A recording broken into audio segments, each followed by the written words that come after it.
부활의 증거 때문에 흔들릴 수 없는 우리의 믿음이라는 제목으로 말씀을 나누겠습니다. 우리 다 같이 공동하겠습니다. 예수께서 12제자에게 명하기를 마치시고 이에 그들의 여러 동네에서 가르치시며 전도하시려고 거기를 떠나 가시니라. 요한이 오국에서 그리스도께서 하신 일을 듣고 제자들을 보내어 예수께 여짜오되 오실 그이가 당신 이오니까 우리가 다른 일을 기다려오니까. 예수께서 대답하여 이르시되 너희가 가서 듣고 보는 것을 요한에게 알리되 맹인이 보며 못 걷는 사람이 걸으며 나병 환자가 깨끗함을 받으며 못 듣는 자가 들으며 죽은 자가 살아나며 가난한 자에게 복음이 전파된다 하라. 아멘.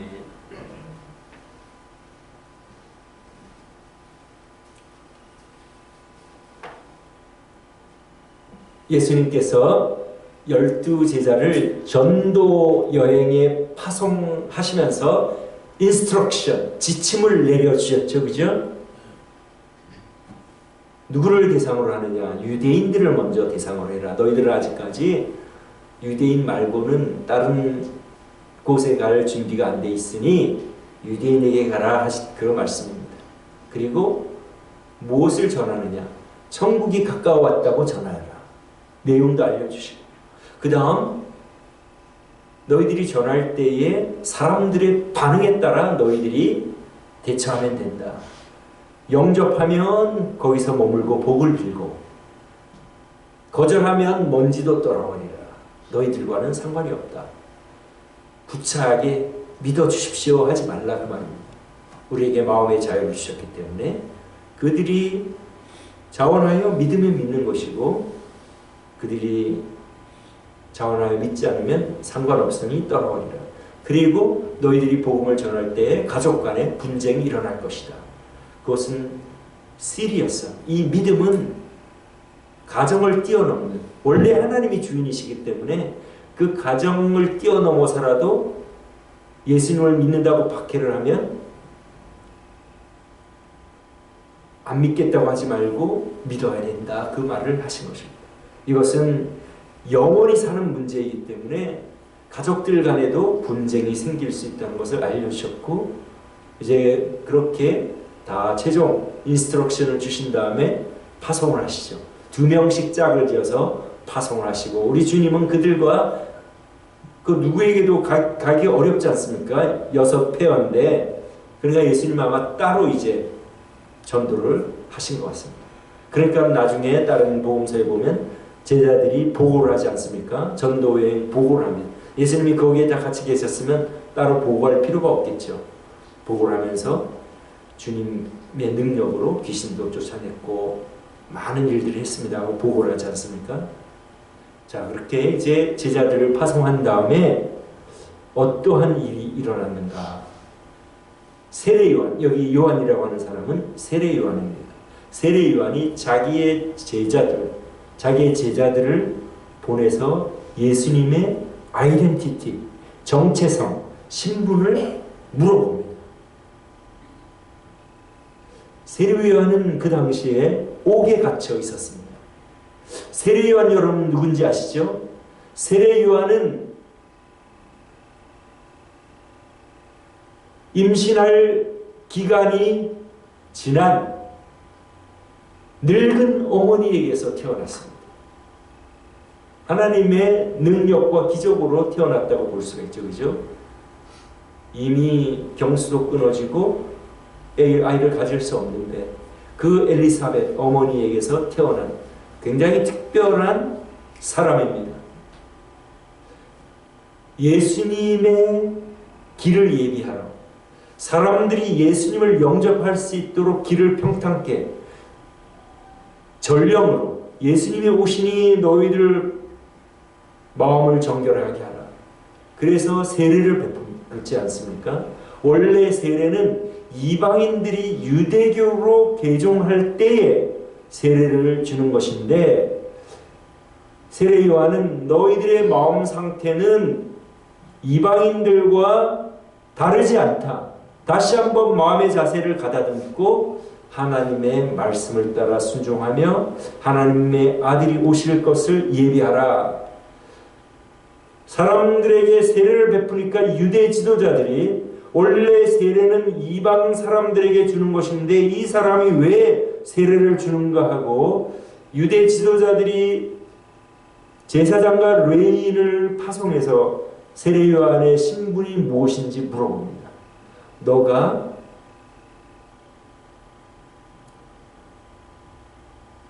그리스도냐? 너가 엘리야냐? 아니면 너가 성경에 예언된 그 선지자냐? 그렇게 물었을 때 세례 요한은 나는 그들이 아니라 주의 길을 곧게 하라는 광야에 외치는 자의 소리다. 자기는 예수님을 영접할 수 있도록 사람들에게 마음의 준비를 시키는 그러한 역할로 부름을 받았다. 자기의 신분을 이야기를 합니다. 그리고 그가 뭐라고 고백을 합니까?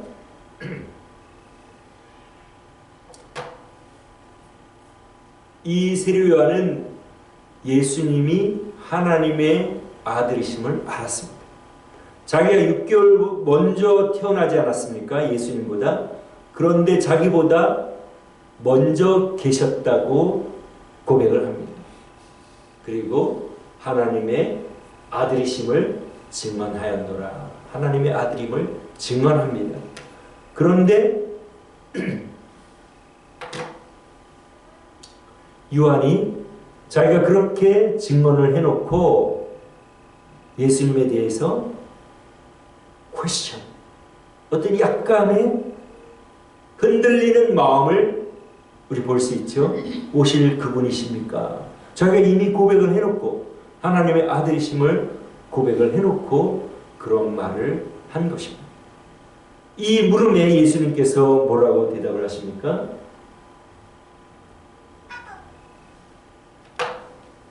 이사야서의 말씀을 인용하여 청각장애, 그 다음 언어장애, 시각장애, 지체장애, 이런 장애자들이 고침을 받는다고 하고 가난한 자에게 복음이 증거되게 된다고 하라. 제자들에게 그렇게 말을 합니다. 즉 세례 요한은 성경을 잘 알고 있었기 때문에 예수님이 그렇게 하면 바로 하나님 그분이시구나 하는 것을 그가 그죠? 하나님이 오사 보복하시며 갚아주실 것이다. 하나님이 오사 하나님의 아들이 맞구나 하는 것을 이 예수님께서 말씀을 하실 때에 알기 때문에 그 세례 요한의 제자들에게 그렇게 말하라 한 것입니다. 나의 신분에 대해서 너가 이전에 말한 것과 똑같은 나는 하나님의 아들이다 그 말씀을 하신 것입니다. 그죠? 하나님, 우리가 사람의 아들은 사람이죠. 그죠? 하나님의 아들은 하나님 아닙니까? 하나님하고 사람하고는 다른 종류죠. 그죠? 하나님의 아들은 하나님이시다. 내가 하나님이시니 의심하지 말라 그 말씀입니다. 오늘 이 말씀을 통하여 우리가 어떤 교훈을 받을 수가 있을까요? 세례 요한이 옥에 갇힌 이유가 무엇입니까? 자기의 동생의 아내를 자기의 아내로 삼은 동생의 아내를 빼앗았습니다. 이 헤롯 왕은 유대인이 아니죠. 그죠? 이 팔레스타인 지역을 유대인이 아닌 이두미안 에서의 후손들입니다. 그 이두미안 중에 한 사람이 로마 황제에게 팔레스타인 지역을 통치하도록 위임을 받습니다. 아마 많은 것을 드렸겠죠. 그 통치할 수 있는 왕권을 받으려면. 그러니까 유대인이 아니면서 유대를 다스리는 그 헤롯 왕가의 그 우리가 애굽의 왕을 바로 왕이라고 부르고 로마의 황제를 시저라고 부르는 것처럼 이 유대 나라의 왕을 헤롯이라고 합니다. 그래서 헤롯에 뭐 안티파스도 있고 여러 이름이 있지 않습니까? 헤롯 왕. 이 헤롯 왕이 그 당시에 예수님 당시에 이 헤롯 왕이 로마에 갔다가 자기의 동생의 아내를 유혹해서 이제 나중에 빼앗아서 아내로 삼습니다. 그러니까 이 선지자인 세례 요한이 그것을 꾸짖습니다. 당신이 당신의 동생의 아내를 빼앗은 것은 합당하지 않은 일이요 하고 꾸짖으니까 그 헤롯 왕이 기분이 어떻겠습니까? 이놈 봐라 하고 감옥에 집어넣은 것입니다. 세례 요한은 예수님께서 자기를 구출해 주실 것을 기대했는지 모릅니다. 그죠? 제자들을 보내어 그 신분을 물어본다는 것은 거기에 넌지시 아니 내가 감옥에 있는데 왜 모른 척하고 나를 구출해 주지 않으시오. 당신이 하나님의 아들이면 기적을 베풀어서라도 할 수 있지 않겠소. 그 얘기입니다. 물론 퀘스천하는 것도 있지만은 마음이 흔들리는 것도 있지만 자기를 구출해 주지 않으니까 하나님의 아들이면 충분히 구출해 줄 수 있는데 구출해 주지 않으니까. 그리고 예수님의 제자 둘은 세례 요한의 제자였지 않습니까? 베드로의 동생 안드레. 그리고 한 사람은 이름은 기록되지 않았지만 우리가 추측하기를 요한, 사도 요한으로 생각하는데 제자들끼리는 이제 그 세례 요한의 제자였다가 예수님의 제자가 됐으니까 세례 요한의 제자들 여전히 있는 그 제자들하고 서로 소통도 하지 않았겠습니까? 교제도 하고 연락도 하고.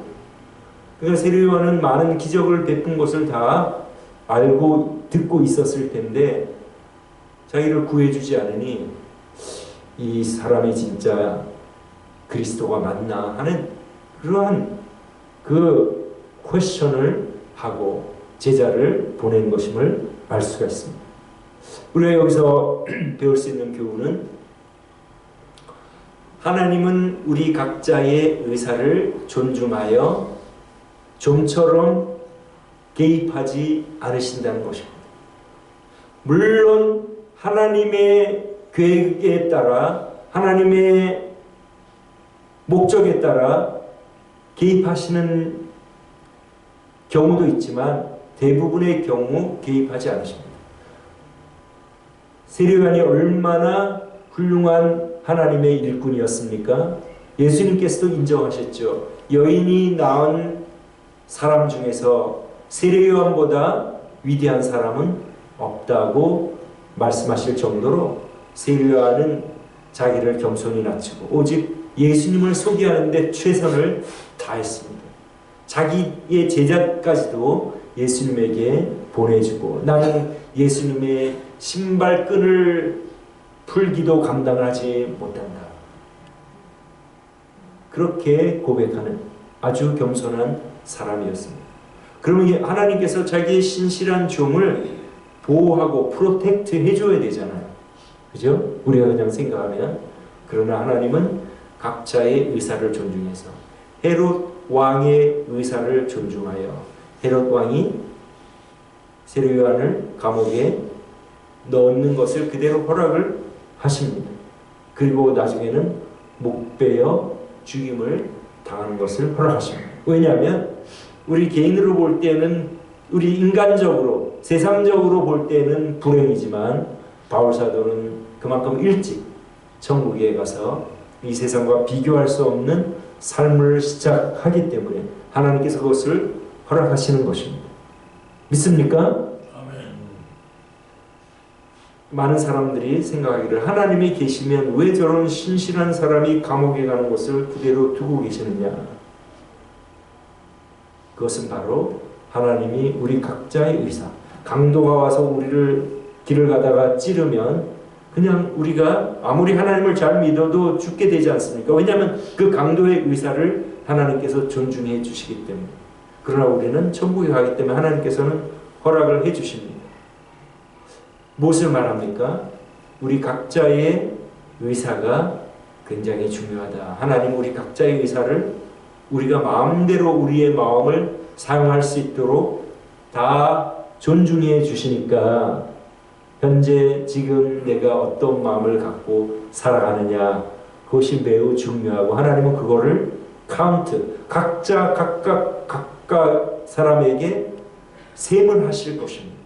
지금은 그것을 간섭하지 않지만 그 내 마음을 사용하는 그 마음의 사용 씀씀이를 하나님께서 다 보시고 그것을 카운트하시고 우리가 거기에 대한 그 어떤 responsibility 책임성을 우리가 갖게 된다는 것을 말씀을 통하여 우리가 잘 알 수가 있습니다. 각자 하나님께서 우리 마음을 우리가 어떻게 먹든지 간섭하지 않으시고 우리가 마음대로 할 수 있도록 해주시니까 우리가 굉장히 우리 마음에 대한 책임을 우리가 지니까 굉장히 이거는 중차대한 일입니다. 그죠? 그래서 우리가 하나님 앞에서 항상 순간순간 내 마음이 착한 마음, 착하고 좋은 마음으로 그럴 때에 많은 결실을 한다고 우리 주님께서 말씀하셨기 때문에 우리의 마음을 가꾸고 우리 마음이 바로 우리 나인데 우리가 마음을 어떻게 사용하느냐에 따라 저 사람은 저런 사람이구나 저 사람은 저런 사람이구나 우리가 판단을 할 수 있지 않습니까? 근데 우리는 사실은 그 마음을 다 알지 못하기 때문에 우리의 판단은 언제든지 틀립니다. 하나님과 나만 나의 마음을 알고 있기 때문에 다른 사람은 모르죠. 그죠? 때문에 오늘 말씀을 통하여 하나님께서 우리를 존중해 주셔가지고 우리의 마음의 자유를 제한하지 않고 우리가 뭘 하든지 허락하시지만 거기에 대한 책임은 우리가 져야 된다는 것을 항상 염두에 두고 하나님 보시기에 합당한 마음을 가꾸는 우리가 되기를 바랍니다. 두 번째 우리가 말씀을 통하여 볼 수 있는 것은 각자 사명을 따라 살게 하시고 그 사명을 따라 살리기도 하시고 데려가기도 하신다는 것을 우리가 이 말씀을 통하여 볼 수가 있습니다. 우리 세례 요한은 예수님의 길을 예비하는 사람이었기 때문에 사명을 다했다고 볼 수 있습니다. 그죠? 사명을 다했기 때문에 그냥 빨리 데려가신 것 같아요. 왜냐면 광야에서 메뚜기를 먹고 들꿀만 먹고 그러면 영양 상태도 별로 안 좋았겠죠. 그죠? 광야에서 수도하는 삶을 그가 살았지 않습니까? 이 세상에서는 별로 즐거운 그러한 낙이 없고 그러지 않았겠습니까? 그러니까 너 사명을 다했으니까 그냥 그 악한 헤롯 왕의 의지를 그대로 간섭하지 않으시고 허락하시고 결국은 목베어 죽임을 당하는 것을 허락하신 것으로 우리가 이해할 수가 있습니다. 근데 이와 반대인 경우도 있습니다. 여러분 똑같은 상황인데 반대의 두 경우가 있는데 여러분 야고보 사도 있죠. 그죠? 야고보라는 이름은 예수님의 육신의 형제 동생 야고보가 있고 예수님의 제자 야고보가 있는데 이 목베임을 당한 야고보는 예수님의 제자였습니다. 말씀드렸듯이 헤롯 왕은 유대인이 아니고 이방인으로 유대를 다스리는 왕이었기 때문에 항상 이 헤롯 왕은 유대 지도자들을 잘 환심을 사는 것이 필요했습니다. 그래야 유대 나라를 잘 다스리기 때문에. 근데 유대 지도자들이 예수님을 죽이지 않았습니까? 근데 예수님이 죽음에서 부활하셨다고 하고 그걸 자기들이 목격했다고 하고 그것을 전하니까 사람들이 예수님을 믿게 되니까 예수님의 제자들이 눈에 가시 같다는 것, 유대 지도자들에게 눈에 가시 같다는 것을 이 헤롯 왕이 알기 때문에 야고보를 잡아가지고 죽입니다. 그리고 유대 지도자들이 좋아하니까 또 베드로도 잡아서 죽이려고 했는데 하나님께서 베드로는 기적적으로 옥문이 스르르 열리고 이 수갑 잡던 것도 다 열리고 옥문도 열리고 그래서 감옥에서 나오게 기적을 베푸십니다. 이것을 볼 때에 야고보 사도가 사도를 죽게 하시는 것은 예수님의 부활이 확실하다. 만약 야고보 사도가 예수님의 부활을 목격하지 않고 거짓말로 사람들에게 우리 예수님은 부활하셨습니다. 우리가 눈으로 봤습니다. 그렇게 말하다가 자기의 목숨이 위협을 받을 때, 그 말을 하면 죽는 것을 알 때에 헤로드 왕에게 말하지 않았겠습니까? 목숨만 살려주십시오. 우리가 거짓말로 공모를 했습니다. 유대 지도자들이 우리가 그런 말 할 때 귀에 거슬리고 눈에 가시와 같을 텐데 그 사람들과 군중들을 모아주십시오. 제가 거짓말하다가 죽을 이유가 뭐가 있겠습니까?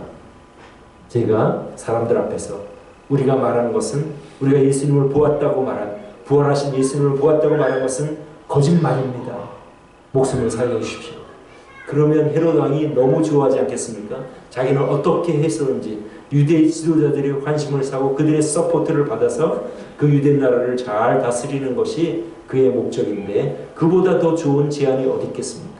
그 야고보를 살려주고 사람들을 모으고 야고보에게 그런 고백을 하게 하지 않았겠습니까? 그러나 야고보 사도는 그러지 않았죠. 목숨을 살려달라고 하지 않고 예수님 부활하셨고 승천하신 것을 내가 보았다. 근데 내가 거기서 어떻게 부인할 수가 있느냐? 영생이 있는 것을 내가 아는데 여기 이 세상에 잠깐 살려고 내가 예수님을 모른다고 하고 그걸 내가 부인하겠느냐? 그러면서 그는 당당하게 자기의 목숨을 초계같이 주님의 영광스러운 그 영생을 위하여 그는 일시적으로 이 세상에 언젠가는 우리가 죽으니까 그 일시적인 목숨보다 영원한 것을 그가 알기 때문에 영생을 알기 때문에 예수님의 부활을 보고 만지고 함께 식사도 하고 했기 때문에 그는 부인할 수가 없어서 칼에 맞아 죽임을 당합니다. 야고보 사도의 사명은 죽음으로써 예수님의 부활이 확실하다는 것을 증언하는 것입니다. 그러니까 그는 그 사명을 위하여 살다가 그때에 죽은 것입니다. 그런데 베드로는 하나님이 왜 살려주십니까? 베드로는 그 초대교회의 구심점 아닙니까? 중심이 필요했고 또 나중에 보면 구원 교리를 확증하는 데 있어서 쓰임을 받습니다. 그죠? 고넬료의 집에서 이방 사람들에게 복음을 전하지 못했죠. 그때까지는. 그러나 베드로에게 하나님께서 환상을 보여주시고 이방 사람들에게도 복음을 전하는 것이 합당하다. 어떤 율법이나 할례를 받아야 예수님을 믿을 자격이 있는 것이 아니다 하는 그러한 구원의 교리를 나중에 확증하는 도구로 그 사명을 위하여 쓰임을 받는 것을 볼 수가 있습니다. 같은 상황이라도 야고보 사도는 예수님의 부활이 진실함을 오늘날까지 우리에게 입증하도록 부활의 증거로 쓰셨고 죽음으로 그 부활을 증거하는데 그 사명을 위하여 사용을 하셨고 베드로 사도는 살려주시고 더 사명이 있기 때문에 그 사명을 끝낼 때까지 살려주신 것으로 우리가 이해를 할 수가 있습니다. 그래서 우리에게 적용해 보면 우리가 예수님을 전하는 사명을 다하면 이제 하나님께서 우리를 불러 가신다고 우리가 생각할 수가 있습니다. 여러분들을 살려두신 이유는 저와 여러분들을 살려두신 이유는 예수님을 전하는 사명이 있기 때문에 그것을 우리에게 기회를 주시기 위하여 기회를 주시기 때문에 우리를 살려놓는 것으로 이해할 수 있습니다. 왜냐하면 우리 그리스도인들이 이제 하나님을 믿고 예수님을 믿었기 때문에 여기 사나 하나님 나라에 사나 하나님의 통치를 받는 하나님의 천국 백성 하나님의 자녀로 우리가 살아갑니다. 근데 여기의 삶보다는 하나님 나라의 삶이 비교가 안 될 것을 우리가 잘 알고 믿지 않습니까? 이 땅에서 우리가 얼마나 제한된 삶을 삽니까? 점점 건강도 점점 안 좋아지고 신체의 기능도 점점 약해지고 이 몸이 불편하고 고통스러운 거 아닙니까? 그럼에도 우리를 살려두시는 것은 사는 동안에는 예수님을 전하라. 그런 사명을 우리에게 주신 줄 믿습니다. 아멘. 그렇게 살아가는 우리가 어떻게 복음을 전하는 데 기여할까? 저는 홈페이지를 하나 만들어가지고 또 복음을 전하는 그러한 그 홈페이지도 하나 만들었습니다. 여러분들 각자의 상황에서, 각자의 위치에서 어떻게 주님의 복음을 전할까 하는 것을 늘 생각하시면서 살아가는 우리 모두가 되시기를 바랍니다. 이 사도 세례 요한은 예수님에 대한 그 정체성에 약간의 의문을 가졌지만 우리 신약 성도들, 구약 성도입니다. 왜냐하면 예수님의 십자가의 죽음과 부활을 목격하지 못했기 때문에 그의 믿음은 조금 흔들릴 수가 있었다고 생각이 됩니다. 우리의 신앙은 흔들릴 수가 없습니다. 그렇죠? 여러분 예수님의 부활을 믿습니까? 이 예수님의 부활은 우리가 이 교회 때문에 흔들릴 수가 없어요. 그렇죠? 예수님의 제자들이 예수님의 부활을 보았다고 하고 그래서 야고보 사도는 그 때문에 목숨도 버리고 이 교회가 시작된 것을 알리는 문헌은 사도행전밖에 없습니다. 세상의 어떤 책에도 어떠한 기록에도 이 교회의 태동을 기록한 책은 없지 않습니까? 오직 사도행전. 근데 교회가 있는 거는 현실이니까 2000년이 지나서도 이 교회가 있고 유럽에도 있고 어디에든지 다 있지 않습니까? 2000년 동안 내려왔으니 그 사도들이 죽음을 무릅쓰고 전한 예수님의 부활, 우리를 위하여 돌아가신 그 부활하신 예수님은 하나님의 아들 구원주이다. 교회가 지금 있지 않습니까? 손으로 우리가 여러분 자체가 교회가 아닙니까? 그죠?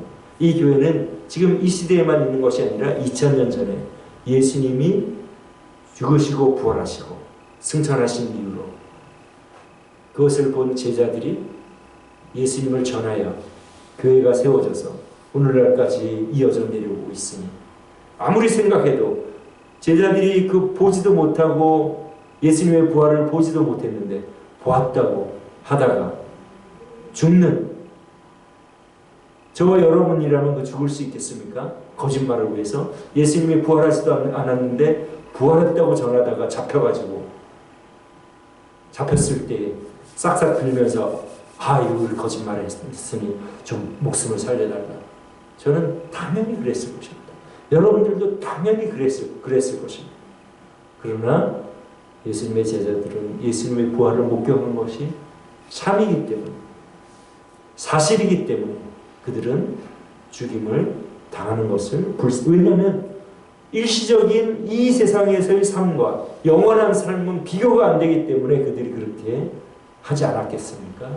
그들의 신앙 고백 하에 우리가 신앙생활하고 그들의 신앙을 우리가 믿음으로 받아들이고 신앙생활을 하기 때문에 우리는 흔들릴 수 없습니다. 그죠? 예수님은 죽음에서 부활하신 하나님의 아들 구원주. 그것을 우리가 믿기 때문에 그분이 우리에게 하신 말씀, 다른 사람을 사랑하면서 살아가라. 그래서 우리의 행복을 위한 거 아닙니까? 우리 예수님께서, 그죠? 우리 예수님은 가난한 자, 장애자들의 친구였습니다. 여러분, 장애자들하고 친구 되는 것이 쉽습니까? 도와줘야 되잖아요. 그죠? 길을 인도해 줘야 돼요. 못 걸으면 좀 더 그렇게 같이 또 어깨를 메고 걸어줘야 돼요. 그죠? 그 다음에 노마는 또 수화를 배워가지고 또 의사소통을 해야 돼요. 그 사람들은 장애자랑 있는 거를 좋아하지 않습니다. 그죠? 값이 지불되기 때문에. 가난한 자도 마찬가지죠. 뭘 또 좀 도와줘야 되니까 피합니다. 그죠? 친척들도 피하고, 가난한 사람들은 다 친구들도 피합니다. 근데 우리 예수님은 장애자들, 가난한 사람들, 죄인들, 사람들이 피하고 안주하는 그러한 사람들을 사랑해주고 그렇게 용납해 주시고, 우리 주님 하나님을 생각할 때 나 같은 죄인, 나같이 허물 많고 죄 많은 나까지 사랑하신다는 것을 우리가 잘 알 수가 있습니다. 우리 사랑을 받은 내가 너희를 사랑한 같이 너희도 서로 사랑하라. 신앙생활은 누누이 제가 말씀드렸듯이 눈에 보이는 어떤 예배에 참석한 행위가 아닙니다. 그죠? 그리고 어떤 활동들도 아닙니다. 신앙생활의 최종 도착지는 나에게 허락하신 사람들, 사랑하면서 나에게 허락하신 사람들을 사랑하고 섬기고 도와주고, 왜냐하면 그렇게 살아가면 거기서 참된 만족과 기쁨이 오는 것을 하나님이 아시기 때문에 우리의 행복을 위하여 그렇게 말씀을 하신 것입니다. 우리가 예수님의 부활을 믿고 예수님이 하나님의 아들을 구원주임을 믿고 그분이 우리에게 명령하신 세 계명을 주노니 서로 사랑하라. 내가 너희를 사랑한 같이 너희도 서로 사랑하라. 또 우리가 일주일 동안 살아갈 때에 나에게 주신 사람들을 사랑하면서 살다가, 잘 사랑하다가 주님 앞에 나오면 주님이 그래 네가 한 주 동안도 내 말을 지키면서 힘쓰고 노력했구나. 참으로 착하고 충성된 종이다. 그때 우리가 나와서 예배하는 거 하나님이 기쁘게 받아주시지, 막 싸우고 분란을 일으키고 하면서 또 교회에 나오면 너가 일주일 동안 내 말을 지키지도 않으면서 또 주일날 네가 교회에 나와 나한테 예배 드린 거, 물론 찾아온 건 내가 참 기쁘게 생각하지만은 참 너를 보고 있자니 내가 참 마음이 안타깝구나. 너 신앙생활을 제대로 못하면서 그래도 주일마다 나에게 찾아오니 이번 주일날 와서 좀 은혜 받고 이제는 네가 내가 원하는 대로 살아가라. 그러니까 이 나오는 것은 굉장히 좋은 것입니다. 왜냐하면 우리가 깨닫게 되고 다시 새롭게 시작할 수 있는 계기가 되니까. 근데 더 좋은 것은 내가 실천하고 사랑을 베풀다가 하나님께 나올 때에 하나님께서는 참으로 우리를 더 기쁘게 여기시고 계십니다. 그래서 사랑을 받은 사람으로 우리가 사랑을 실천하다가 또 다음 주에 만나는 저 여러분 되시기를 주님의 이름으로 축원합니다. 기도하겠습니다.